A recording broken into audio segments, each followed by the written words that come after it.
Italian authorities have taken the captain of the ship into custody. Questions remain. What caused the ship to run aground, and what recourse is left for those passengers? Michael Winkleman, maritime attorney, Joey Jackson, an attorney who's with us often, and Mark Murphy, a travel expert. All right, gentlemen, thanks for being with us. Joey, the captain's in custody. Might he face criminal charges? Without question. Look, you have people who are dead here, people who are injured here, people who are missing. As a result of that, what is wanted? What's wanted is accountability. As a result, there'll be a thorough investigation.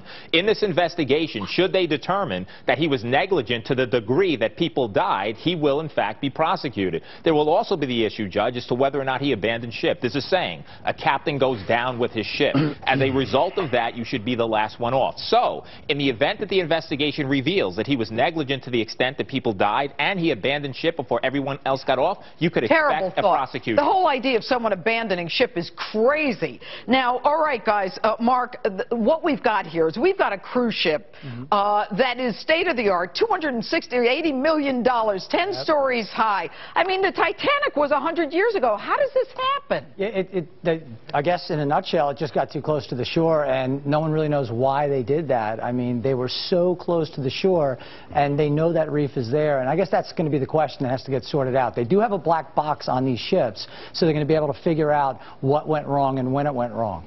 All right. Now, these passengers stranded right now in Italy. Should Carnival Cruise be bringing them home, taking care of them? What's going on? What normally happens? Well, there's a contract. So when you book a cruise, you're signing a contract, and you're making a contract with that cruise line. And when you make that contract, you pretty much, as a passenger, are handing your rights to the cruise line. And so when something goes wrong, unless you have travel insurance and have been advised to take travel insurance, you're pretty much on your own. What typically the lines do is they step in and they make things right as they can. So what are they going to do? Make it give you another cruise? Well, yeah, that's typically what they do. Yes, and they give you a refund on the cruise you just took, so you don't pay for anything on the cruise you took, and you get a free cruise later, and hopefully some transportation back. All right, Michael Winkleman.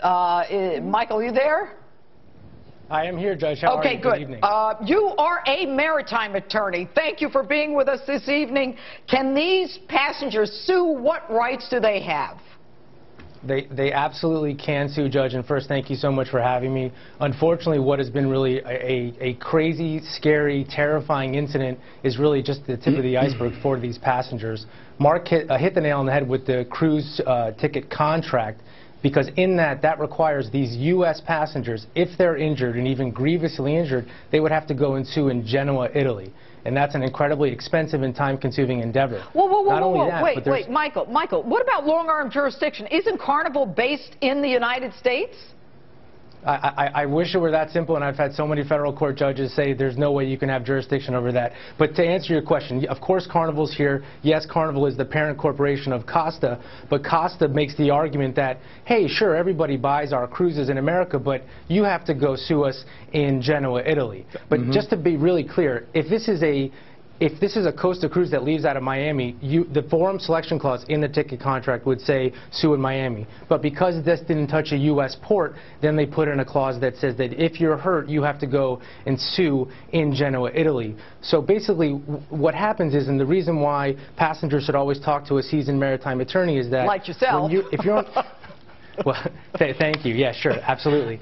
But when these U.S.-based cruises, if you leave out of the port of Miami, your rights are very different than if you leave out of a cruise, let's say, in Europe. And actually, I was just telling my dad about this, who's about to go on a cruise.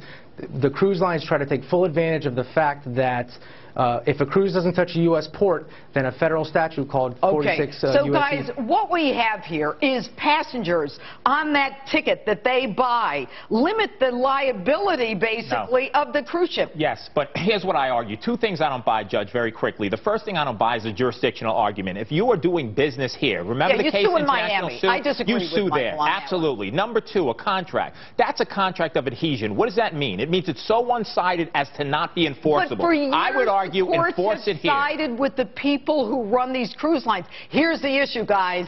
When you've got a captain in custody, we are now crossing the line from normal, kind of negligence to intentional acts, and possibly, if criminal charges are filed, wouldn't we now have real causes of action against Carnival Cruise? Oh, absolutely, there'd be causes of action.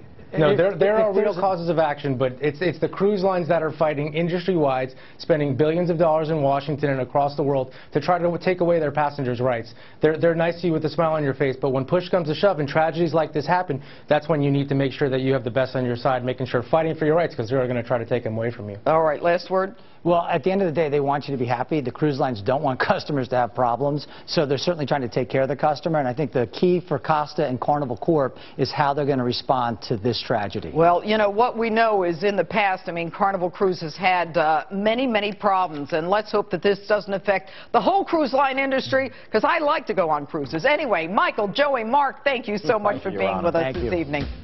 Now, the people of Mississippi are reeling from those controversial pardons by outgoing Governor Haley Barbour. 2 of the victims speak to justice.